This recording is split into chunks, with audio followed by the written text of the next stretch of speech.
Good morning, good afternoon, good evening, folks. Michael Zuber, one rental at a time, and I'm with my good friend Emil. How you doing, sir? I'm great. Happy Monday. Hey, man. One of the things I love about our conversations is we're very data driven. Your entire playlist on this channel is data, data, data. We're talking about different markets, population, rent, prices, all of that. I want to flip the script and I want to share with you some data today. Does that sound cool? Yeah, let's do it. Should be fun. And actually, I want to share something that I've not shared with anybody. I've been working on it for the last 30 minutes. So literally no one has seen this except myself. And of course, my new puppy, Happy, who's sleeping. But we're going to share it with you first so you can ask questions. And we're just going to see how this goes. You ready to go?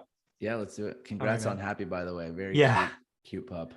Yeah, it took a while to get over the loss of Jimbo, obviously. Yeah, it's every day's good, and she's got the best name in the world. I just got to say, great name.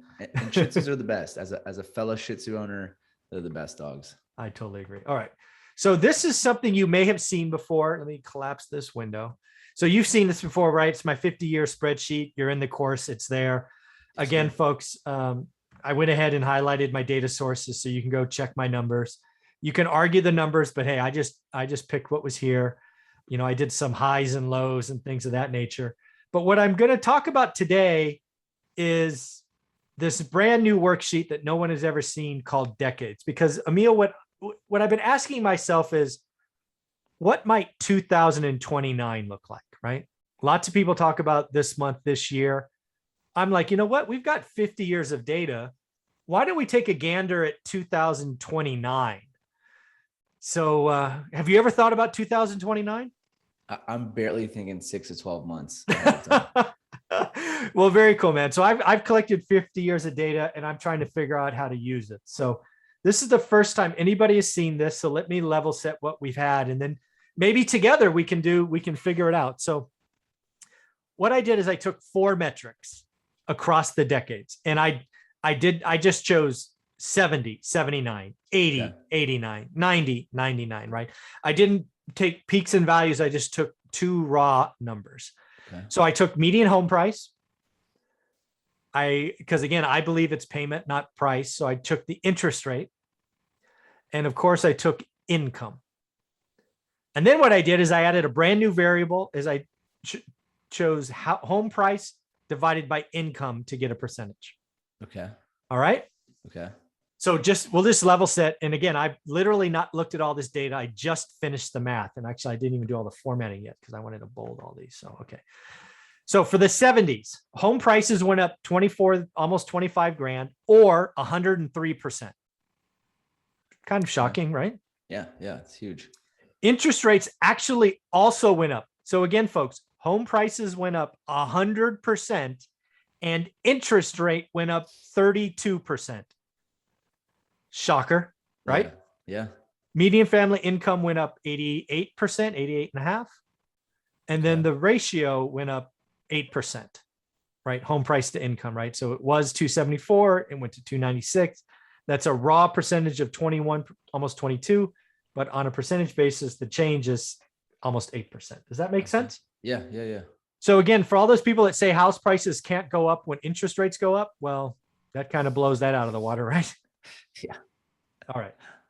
So now let's go look at the 80s. Again, I've not looked at these numbers. So again, 80 to 89 price. This again is home price. I guess I should let's actually go here. Actually, how do I do this? Where is it? I want to freeze that frame. Data. View. Yeah. View, freeze panes, hide first column, or do you search? So that should work, right? Perfect. Okay, there we go. So again, home prices, 55 grand to 93, 38% change, up 70%. Interest rates reverse. Interest rates go down almost 3.5% or 25%.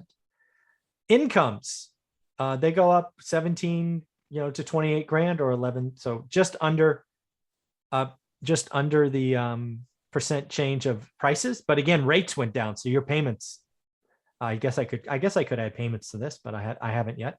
And then home prices, the factor changed 3.8% of this total. Interesting. Okay.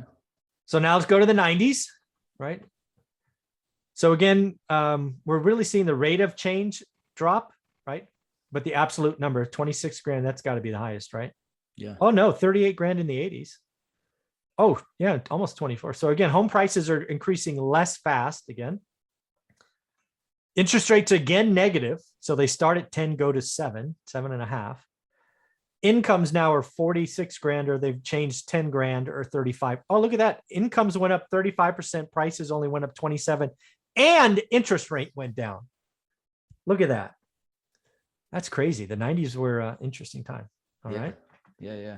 All right. So now let's go to 2000, 2009. Home prices went up 40%. Interest rates again down. Man, are we seeing a theme or what? Incomes are up 25%. And then home to price income went up about 13%. But again, look at that interest rate change. Yeah, we're just continuing down and down and down. We and know how down. this story ends. Yeah, exactly. Eventually. So again, home values boomed.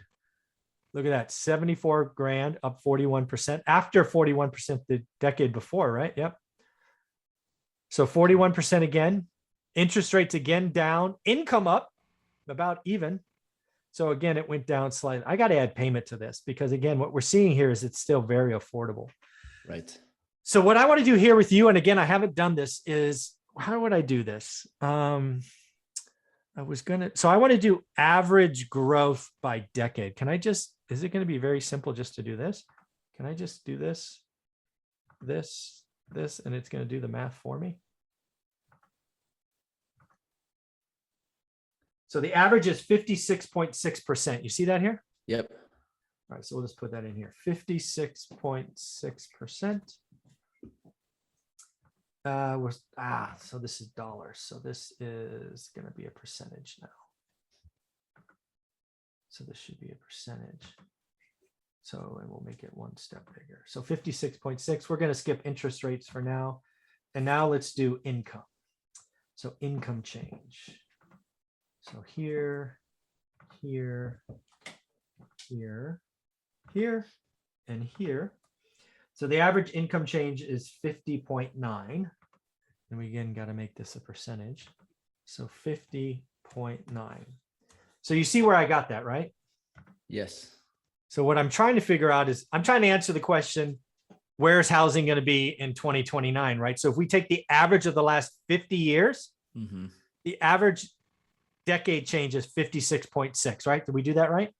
Yes. So this should be equal this times 1.566. Okay, that's kind of cool. And then this is going to be equals this times 1.509. Well, there you go. So the median home price in 2029, based on this set of data in averages, is 423 grand, while average incomes jump to 118. That's crazy. 118 grand by 2029. How you feeling? It's kind of weird, huh? Yeah. I mean, it would be amazing that the average person is earning a 6-figure income by the end of the decade. That would be clear. It's a family of 4. So that's probably 2 people. Okay. Family, So average family. Yeah, average family of 4. That's one thing when people look at this data, they don't catch right away. So this is definitely a 2-income family probably. So that's only 50 grand a year. That's $25 an hour. Yeah. All right. Or maybe it's $30 an hour because it's 120 grand. You know, it was one of the most interesting things when I look at this is when you look at the 2010 decade where we had one of the worst housing crashes ever. Yeah. If you do it long term, right, over a 10-year period, look how it all still ends. If you know. Yeah, I mean, look at home prices. They go from 103 to 69. So the 90s were a bad time for housing for whatever reason. Incomes, that's the only decade where incomes were higher than the house price. Incomes are up 35%. And I guess I can collapse this so people can see it. Incomes are up 36% and houses were 27.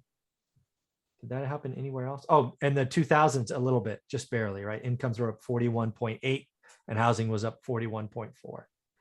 But again, this all means to me is housing is affordable. Yeah. Housing is affordable. Well, let's actually look at this too. So let's look at income. Actually, I guess I could do this. This is another one that might be interesting. So it starts at 274. Is that the low? Yeah, that was the low. So I'm looking at this column right here.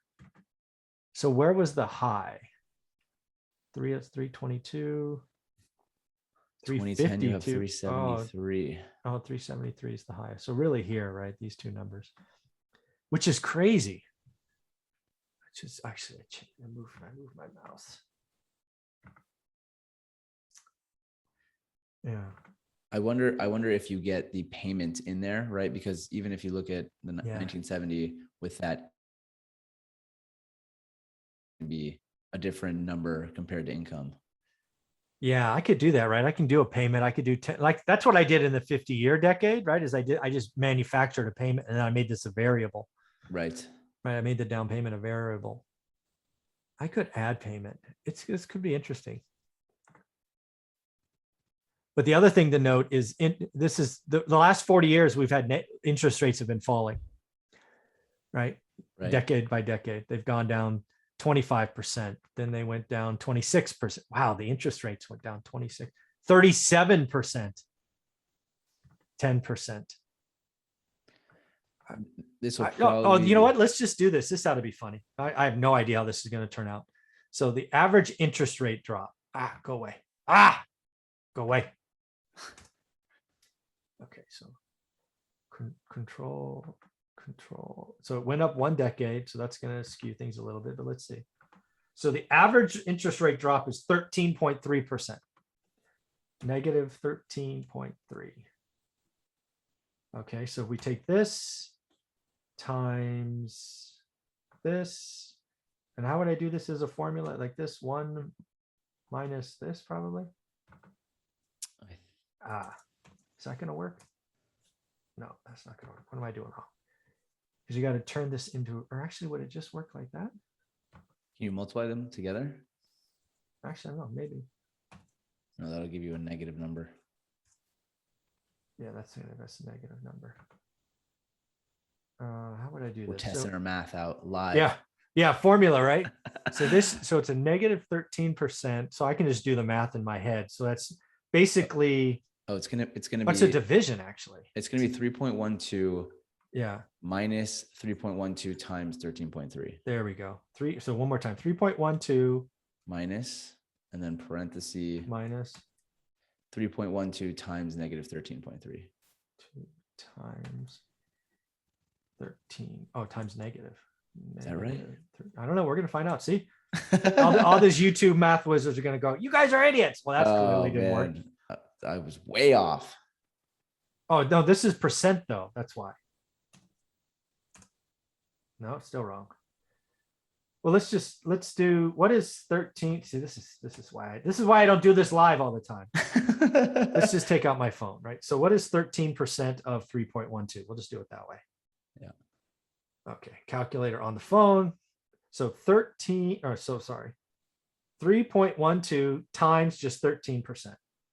0.133 equals, so it equals 41, so 0.414. So this is going to equal this minus 0.41496.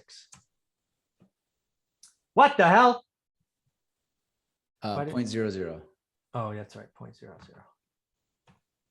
that right? No, that's not right. What am I doing wrong? I guess so. Yeah, you're right.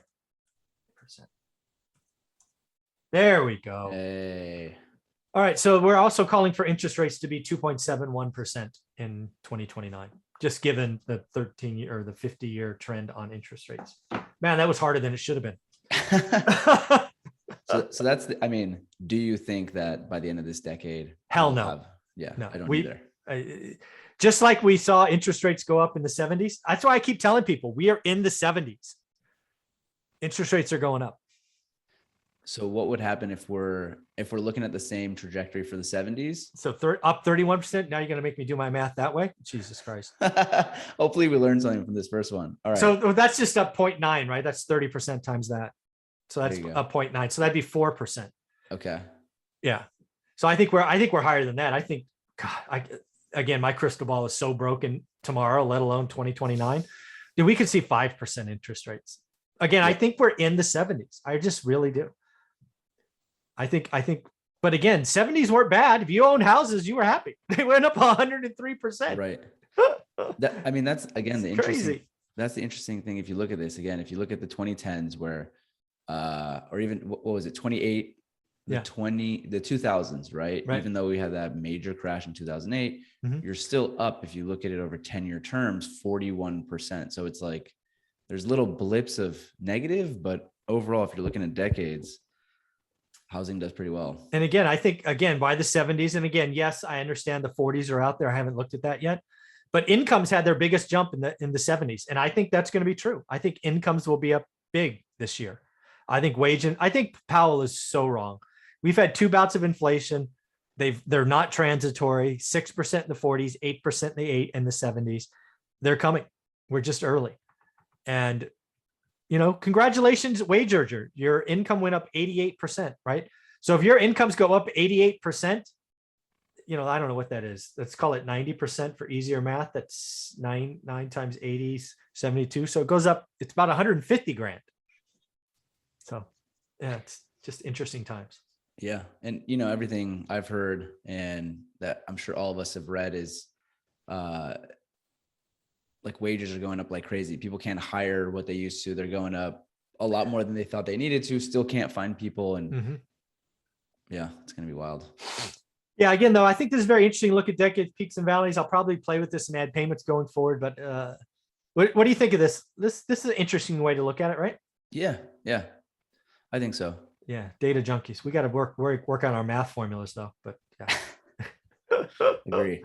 Yeah. It's, so again, my takeaways from this is I think we're in the 70s again, because what we saw in the 80s, 90s, 2000s, and 2010s were negative rates, negative rate growth. I think it reverses. I think it goes up from here.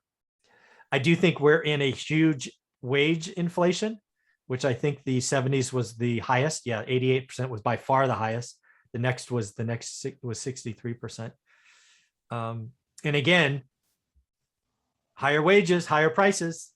I'm certainly not calling for 100% increase in house price, but I could see the average 50%. Yeah, pretty crazy. Good time to own property, right? Yeah, I think that's the takeaway from this is it's a good time to own property. So yeah, what do you think of that exercise of looking at actual data instead of opinions and feelings and all of that stuff? I think it's great. I think like you were mentioning halfway through adding payment.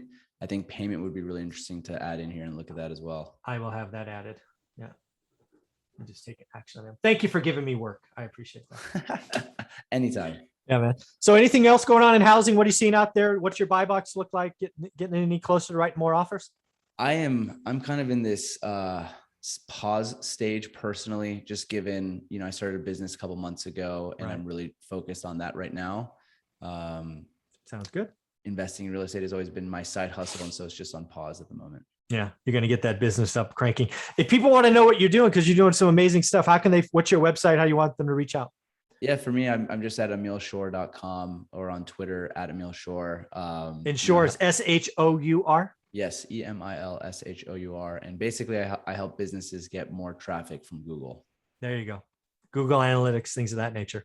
Yeah. Yeah. It's more search traffic. There you go. Thank you, buddy. I appreciate your time. Thank you for going through that with me. It was kind of rough, but hey, that's what happens when you do these things live. I appreciate it. Anytime. Thanks, buddy.